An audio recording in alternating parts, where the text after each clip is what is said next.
যে যিদৰে বৰ্তমান চৰকাৰৰ চকু আহা বিধানসভা নিৰ্বাচনলৈকে আজি তেওঁলোকে কেন্দ্ৰিক কৰি তেওঁলোকে কামখিনি কৰিছে।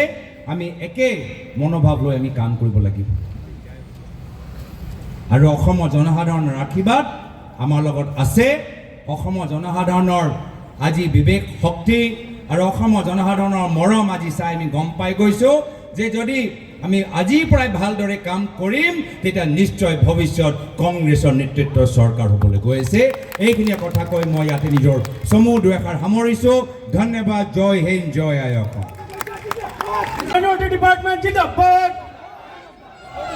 Today our Congress General Secretary Jairam Ramesh has also tweeted that all of this is done because 12 months from now there will be elections in Assam.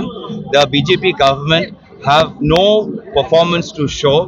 They are unable to fulfill any of their promises, and in order to hide their failures they are embarking upon a mischievous and malicious, baseless, factless, slanderous campaign, and we will definitely be taking the appropriate action.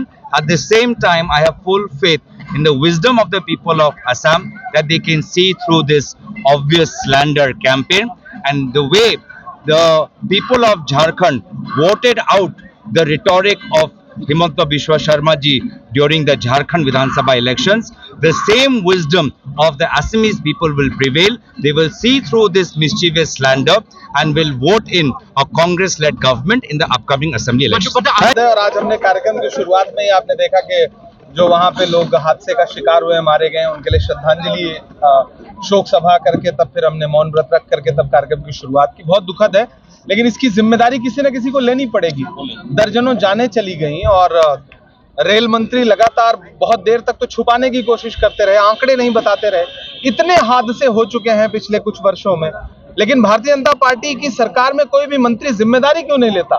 Rail मंत्री को खुद जो है नैतिकता के आधार पर इस्तीफा दे देना चाहिए। लाल बहादुर शास्त्री जी ने रेल मंत्री रहते हुए घटना पर आगे बढ़ के इस्तीफा दे दिया था। मुझे लगता है कि इतने दर्जन हादसे होने के बाद भी अश्विनी वैष्णव जी किस मुंह से इस पद पर बने हुए हैं? उन्हें तुरंत आगे आकर के, राजनीति के तहत ये बात नहीं कह रहा हूं, एकदम बतौर इंसानियत उनको आगे आकर के कह देना चाहिए कि मैं रेल मंत्रालय नहीं चला पा रहा हूं, हादसे नहीं रोक पा रहा हूं, मुझे इस्तीफा दे देना चाहिए और उन्हें इस्तीफा देके अलग हो जाना चाहिए। नरेंद्र मोदी जी किसी और को रेल मंत्री बनाए जो कम से कम रेल मंत्रालय को बचा सके, आगे ले जा सके। आप एक बेसलेस बात को कैबिनेट बिठा करके मीडिया तंत्र मैनेज करके आप उसको एस्टेब्लिश थोड़ी कर सकते हैं, जो बेफालतू की बात है। और गौरव जी ने भी बहुत विस्तार से उस पर अपनी बात रख दी है। असम की जनता, देश की जनता जानती है कि आने वाले चुनाव में हार की आहट देख करके इस तरह के फालतू के सवाल उछाले जा रहे हैं। की चाहत में पुराना छूट जाता है, तुझे अपनाऊं तो मुझसे जमाना रूठ जाता है। मोहब्बत पढ़ने लिखने में बहुत आसान है, लेकिन मोहब्बत को निभाने में पसीना छूट जाता है।